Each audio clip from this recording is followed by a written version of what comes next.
Assalamualaikum warahmatullahi wabarakatuh. Perkenalkan, nama saya Afriani Mufidah dengan NIM 211210119. Saya adalah mahasiswi jurusan Pendidikan Agama Islam kelas 4D UIN Sultan Maulana Hasanuddin Banten.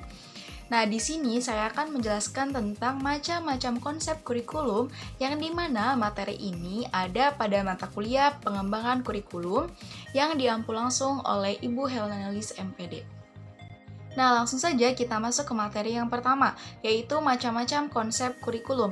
Macam-macam konsep kurikulum ini terbagi menjadi 4. Yang pertama ada kurikulum akademik, yang kedua ada kurikulum humanistik, yang ketiga ada kurikulum rekonstruksi sosial, dan yang keempat kurikulum teknologi. Baiklah, kita langsung ke pembahasan yang pertama, yaitu tentang kurikulum akademik. Kurikulum akademik adalah kurikulum yang bersumber dari pendidikan klasik yang berorientasi pada masa lalu. Disebut juga dengan perennialisme dan juga esensialisme.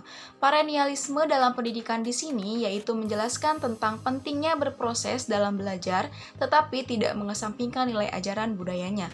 Sedangkan esensialisme dalam pendidikan di sini berpijak pada nilai yang terpilih yang mempunyai tataan yang jelas. Nah, kurikulum akademik ini tidak hanya menekankan pada materi pelajaran saja, tetapi juga memperhatikan proses belajar di mana guru itu harus menjadi model bagi para siswanya dan sebagai penyalur informasi materi pelajaran. Jadi, guru ditempatkan sebagai subjek dan siswa ditempatkan sebagai objek. Selanjutnya ada karakteristik kurikulum akademik. Karakteristik kurikulum akademik ini ada 4 macam. Yang pertama, menekankan pada isi atau materi pelajaran. Jadi, guru itu di sini lebih menekankan pada isi atau materi apa yang akan diberikan kepada siswa atau murid-muridnya.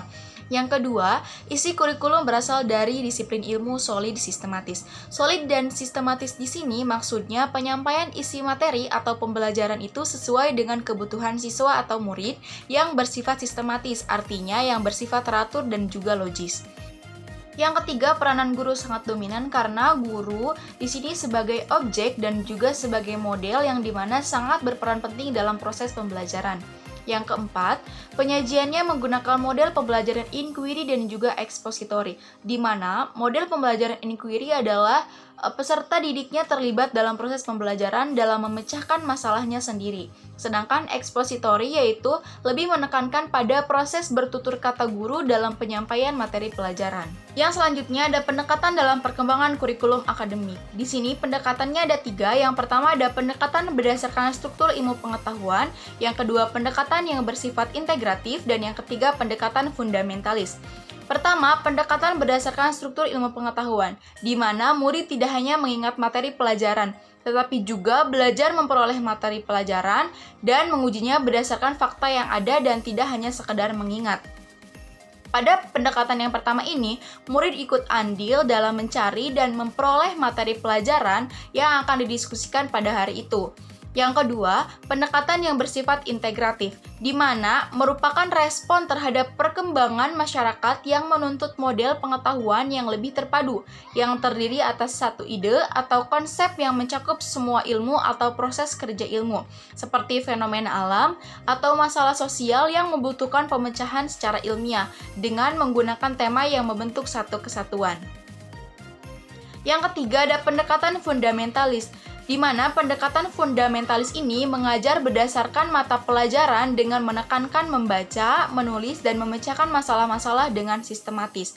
Pada pendekatan fundamentalis ini lebih menekankan pada bagaimana cara guru dalam mengelola mata pelajaran dan bagaimana cara guru dalam menyampaikan materi pelajaran kepada siswa dengan membaca, menulis, dan mengelolanya secara sistematis. Konsep kurikulum yang kedua yaitu ada kurikulum humanistik. Kurikulum humanistik adalah model perencanaan kurikulum yang bertujuan untuk mengembangkan potensi peserta didik secara total, yang dimana potensi yang dimaksud di sini adalah perpaduan antara domain afektif yang meliputi emosi, kepribadian, dan nilai serta kemampuan spiritual dengan domain kognitif yang meliputi kemampuan intelektualnya. Tetapi pada kurikulum humanistik ini lebih menekankan pada integrasi, yaitu kesatuan perilaku bukan hanya bersifat intelektual, tetapi juga emosional dan juga tindakan. Nah, dalam evaluasi kurikulum humanistik ini lebih mengutamakan proses daripada hasil. Konsep kurikulum humanistik memandang kurikulum sebagai alat untuk mengembangkan diri setiap individu. Jadi, siswa ini diberikan kesempatan untuk mewujudkan dirinya sesuai dengan potensi yang dimilikinya. Konsep kurikulum yang ketiga yaitu kurikulum rekonstruksi sosial. Nah, kurikulum ini bersumber dari aliran pendidikan interaksional yang lebih memusatkan perhatiannya pada problem yang dihadapi dalam masyarakat. Paulo Freire menerapkan rekonstruksi sosial dengan konsep Culture Action for Conscientization, di mana seseorang ini bukan sebagai penerima, tetapi sebagai pembelajar aktif. Keberhasilan di sekolah ini berhubungan erat dengan halayak masyarakat, orang tua, perhatian masyarakat, organisasi, dan kelompok lainnya yang harus terlibat dalam pembelajaran. Tujuan utama kurikulum rekonstruksi sosial ini yaitu menghadapkan siswa pada problem yang dihadapi masyarakat. Jadi, siswa ini harus ikut andil dalam permasalahan masyarakat atau problem-problem yang dihadapi oleh masyarakat. Dan diharapkan siswa ini bisa menjadi tameng utama atau pemecah masalah utama yang ada di halayak masyarakat umum. Selanjutnya ada karakteristik kurikulum rekonstruksi sosial. Nah, karakteristik ini ada 4. Yang pertama, tujuan pemecahan masalah masyarakat. Karena kurikulum rekonstruksi sosial ini memiliki tujuan untuk memecahkan masalah masyarakat. Yang kedua, isi kurikulum merupakan berbagai macam problematika masyarakat dan juga cara mengatasi masalah-masalah yang ada. Yang ketiga, model pembelajaran menekankan pada interaksi kemasyarakatan. Karena kurikulum rekonstruksi sosial ini lebih menekankan pada hubungan timbal balik antara masyarakat. Yang keempat, penyajiannya menggunakan model pembelajaran kooperatif, gotong royong, dan kerja kelompok. Model pembelajaran kooperatif ini yaitu guru memberikan tugas kepada siswa yang lebih pandai untuk menyampaikan kembali, untuk mempresentasikan kembali kepada teman-teman yang lainnya. Konsep kurikulum yang terakhir atau yang keempat yaitu kurikulum teknologi. Nah, kurikulum teknologi ini dikembangkan berdasarkan pemikiran teknologi pendidikan yang sangat mengutamakan pembentukan dan penguasaan kompetensi, bukan untuk pengawetan dan pemeliharaan budaya dan ilmu. Nah, kurikulum ini memiliki orientasi pada masa sekarang dan yang akan datang. Peran guru tidak dominan karena dapat digantikan oleh alat-alat teknologi. Dan kurikulum teknologi ini menggunakan pendidikan yang bersifat ilmiah seperti eksperimen. Dari sisi pelaksanaannya, program pengajaran ini mengedepankan efisiensi dan juga efektivitas. Dengan model seperti ini, standar penguasaan siswa jauh lebih baik dibandingkan dengan model-model yang lain. Selanjutnya ada karakteristik kurikulum teknologi. Yang pertama, tujuan umum diarahkan untuk penguasaan kompetensi yang dirumuskan dalam hasil belajar yang dapat diukur. Sedangkan tujuan khususnya yaitu diarahkan pada aspek kognitif, afektif, dan juga psikomotorik. Yang kedua, isi kurikulum atau bahan ajar banyak diambil dari disiplin ilmu, tetapi telah dikonsep untuk tetap mendukung penguasaan kompetensi. Yang ketiga, metode pengajaran bersifat individual, artinya setiap siswa itu menghadapi tugas sesuai dengan kecepatannya masing-masing. Yang keempat, evaluasi ini dapat dilakukan kapan saja ketika siswa telah mempelajari topik atau subtopik. Nah, fungsi evaluasi ini sendiri sebagai umpan balik bagi siswa dalam penyempurnaan penguasaan pelajaran disebut dengan formatif, bagi program semester, sumatif, serta bagi guru dan pengembangan kurikulum, bentuk evaluasinya ini umumnya yaitu menggunakan objective test.